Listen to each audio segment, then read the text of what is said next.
deal of feeling toward and about her because, it's one thing to be told what it will be like when you step onto the biggest stage with the brightest spotlight, joining the royal family, becoming, president or first lady in his family in our country.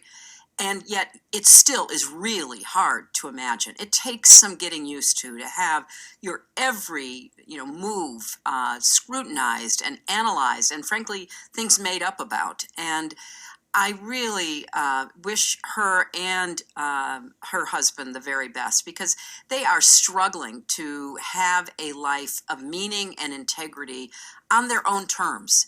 And that's hard enough if you're just walking around in today's world.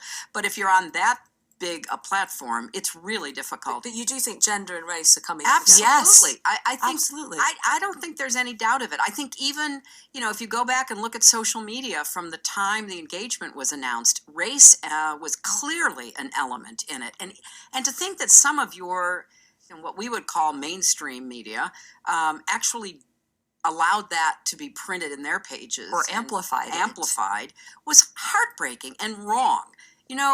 People don't choose who they fall in love with. They fall in love. And she is an amazing young woman. She has an incredible life story. She has stood up for herself. She's made her own way in the world. And then she falls in love and he falls in love with her. And everybody should be celebrating that, because it is a true love story. You can just look at them and see that. And so I feel as a mother, I just want to put my arms around her and, I'm sure she'd take a hug. Oh my God. I want to hug her. I want to tell her to hang in there. Don't let those bad guys get you down. Keep going. Do what you think is right.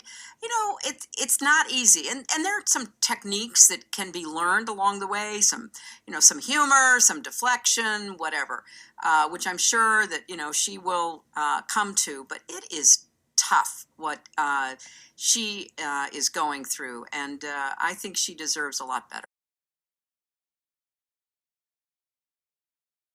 I just want to put my arms around her and, I'm sure she'd take a hug. Oh my God. I want to hug her. I want to tell her to hang in there. Don't let those bad guys get you down.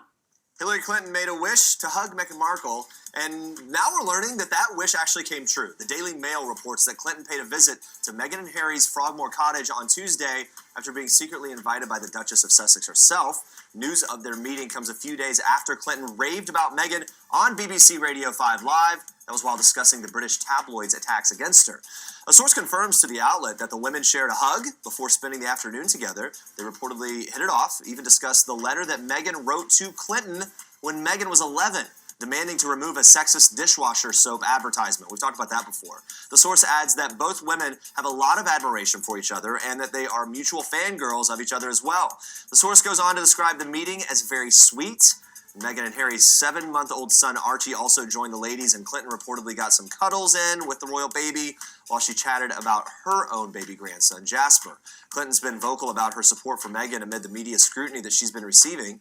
During her publicity tour for the Book of Gutsy Women, co-authored by her daughter Chelsea Clinton, she told BBC that Meghan should be given a break. She explained, quote, "She's made her own way in the world, then she falls in love, and he falls in love with her, and everybody should be celebrating that because it is a true love story. You can just look at them and see that." Clinton added, "It's not easy, and there are some techniques that can be learned along the way, some humor, some deflection, whatever," which I'm sure she will come to. But it is tough what she's going through, and I think she deserves a lot better. That was Clinton's comment. And Clinton, who knows better than most what it's like to have every aspect of your personal life scrutinized by the public, says she believes the criticism has been driven by a combination of sexism and racism, calling Meghan's treatment heartbreaking and wrong.